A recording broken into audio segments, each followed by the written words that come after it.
মামলা আমি করব, আপনি গ্রেফতার করেন। রাজধানী ঢাকাসহ দেশের বিভিন্ন স্থানে চলছে মব সন্ত্রাস। অতিষ্ঠ সাধারণ মানুষ, জনমনে আতঙ্ক। বেশিরভাগ ক্ষেত্রে অপরাধীদের গ্রেপ্তার করা হচ্ছে না। এ অবস্থায় তীব্র প্রতিক্রিয়া জানিয়েছেন রাজনীতিবিদ, মানবাধিকার কর্মীরা। তারা বলছেন, এমন পরিস্থিতি নতুন সমাজ ব্যবস্থা তৈরির পথে অন্তরায় হয়ে দাঁড়াবে। সমাজে অস্থিরতা বাড়বে, এমনকি বহুল আকাঙ্ক্ষিত নির্বাচনের পরিবেশ তৈরিকে বাধাগ্রস্ত করবে।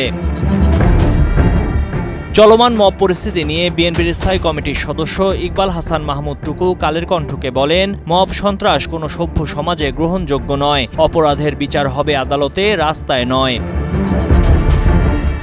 জামাতে ইসলামের আমির ডক্টর শফিকুর রহমান বলেছেন, দেশে এখন মব পরিস্থিতি বিরাজ করছে।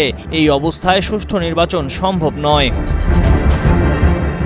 চট্টগ্রামে বিয়ের অনুষ্ঠান স্থলে মিছিল স্লোগানের ঘটনায় গণ অধিকার পরিষদের সাধারণ সম্পাদক মোহাম্মদ রাশেদ খান ফেসবুক স্ট্যাটাসে বলেছেন, আওয়ামী লীগের পরিবারের কেউ বিয়ে করতে পারবে না, অনুষ্ঠান করতে পারবে না, সমাজে থাকতে পারবে না। এমন সংস্কৃতি গড়ে উঠলে সমাজে অস্থিরতা বাড়বে। গণ অভ্যুত্থানের পর থেকে এখন পর্যন্ত দেশের সবচেয়ে বড় প্রাপ্তি মব সংস্কৃতি বলে মন্তব্য করেছেন সাংবাদিক ও রাজনৈতিক বিশ্লেষক মাসুদ কামাল। ঢাকা বিশ্ববিদ্যালয়ের সমাজ কল্যাণ ও গবেষণা ইনস্টিটিউটের সহযোগী অধ্যাপক এবং সমাজ ও অপরাধ বিশেষজ্ঞ ডক্টর তৌহিদুল হক কালের কণ্ঠকে বলেন, জনতা পরিচয়ে মব তৈরি করা হচ্ছে। অভিযুক্তদের বিরুদ্ধে সংশ্লিষ্ট দলের পক্ষ থেকে শাস্তির ব্যবস্থা করলে এটি বন্ধ করা সম্ভব।